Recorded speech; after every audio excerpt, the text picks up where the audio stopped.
going to talk about the top rookies from week 11 in fantasy scoring. We're going to see what they're doing. We're going to talk some ball on them and see whether or not you need them for your fantasy teams. But what you need to do right now is click that subscribe button. I'm here with you all year long, talking fantasy football, talking dynasty, redraft, Devy, helping you build your fantasy teams. I'm a good asset when it comes to your drafts.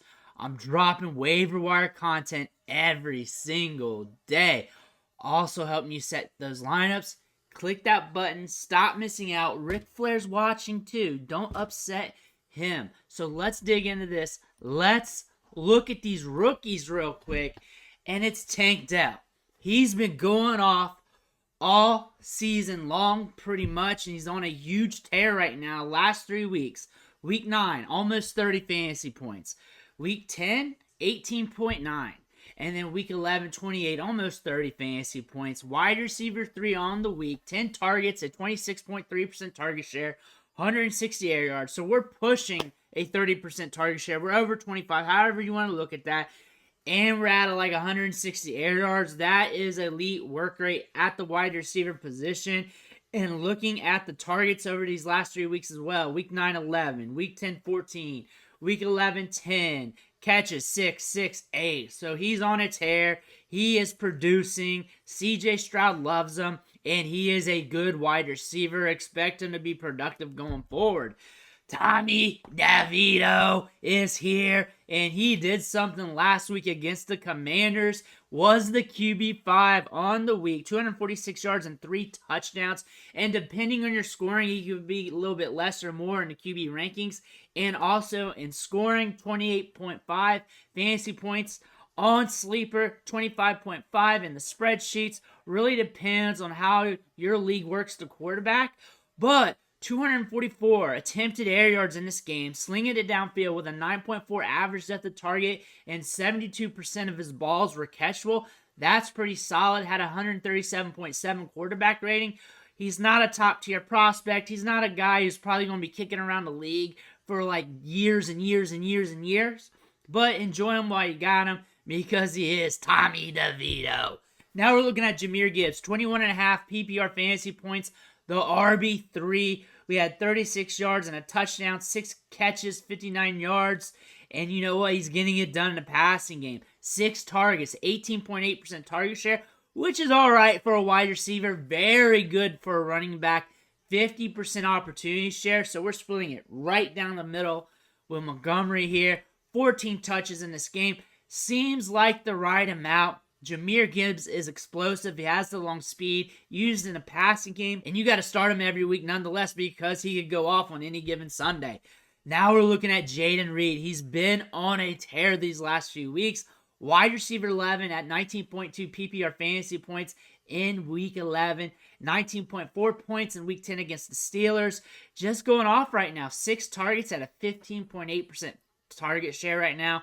Kind of low on the target share, but still good enough to get the job done. 30 air yards. We're not getting it deep downfield as we once were. He's primarily used in the slot, but still getting a lot of targets, and he's been consistent and steady. The second round wide receivers living up to the billing. Broke out with 2 different collegiate programs at Western Michigan and at Michigan State, which means he can transition quickly to the next level, and he just did that this season. Puka Nakua's back, and because Matthew Stafford's back, wide receiver 12 in week 11. So he was a wide receiver 1 with 18.7 PPR fantasy points.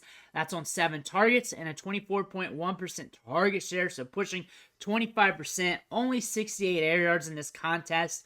A lot of shorter targets in this matchup, but still, we got the production. We got the volume, and that's all that matters right now for fantasy football. We're watching him going forward. We're watching Stafford. We're watching the offense, but Puka Nakua's back with wide receiver 1 numbers.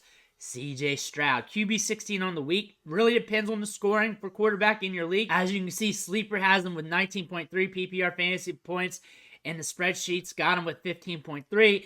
All over the place. Could be 16, could be 12, could be 15, 14, 17, whatever.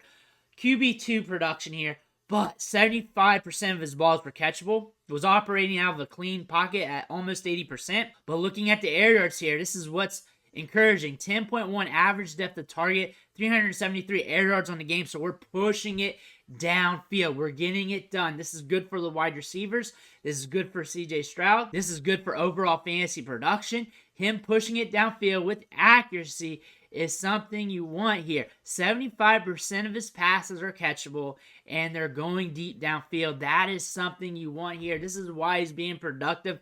This is why he's being able to fuel these wide receivers into success. Zach Charbonnet, RB 18 on the week with almost 13 PPR fantasy points here. He had 75% of the opportunity share because Kenneth Walker was out, but he's still being used heavy in the passing game with 6 targets, catching all 6 of them with a 15.8% target share.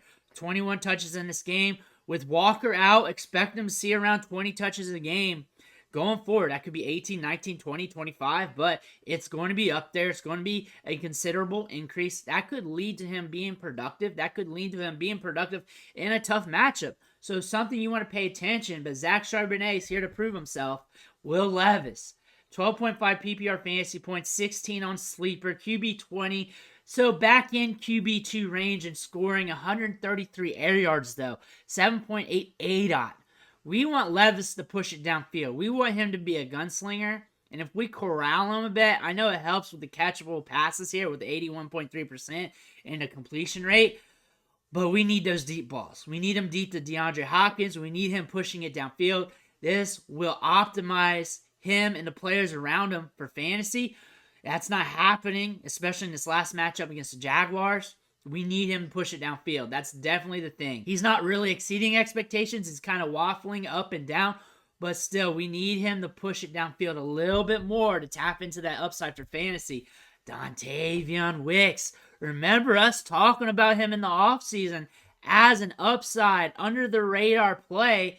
We tapped into that this week. He's getting a little bit more opportunities in the offense. Kind of a sneaky start. Maybe I should have talked about him in the start video for Thanksgiving. 12.1 PPR fantasy points. Wide receiver 27. Doesn't sound sexy on the spreadsheets. Good enough to get it done.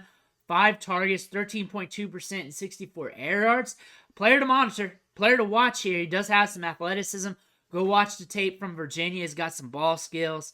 Up and down on his career and in the college game. But still, those highlights, what you're going to find on him, pretty fun to watch.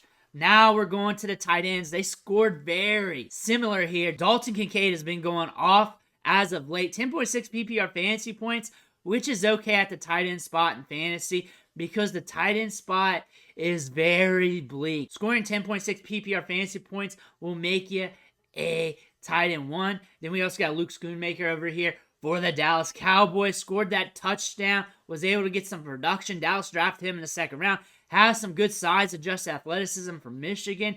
A guy you want to monitor going into the next year and the year after because he could be another surprise tight end that we're looking at in the next few years. But those are the rookies that we're looking at from week 11 who was productive. And as you know, we do this every week to gloss over these rookies, to talk about them, to see what we're doing. Then we can use this to project what we want to do for the season, project for next year and year after, as we go over these players every single week. Let me know what you think in the comments below. I want to hear about it. Make sure you hit that subscribe button on the way out. Rick Flair's watching you. Do not disappoint him. Hit that button. I want to thank you for watching. Catch you on the next video.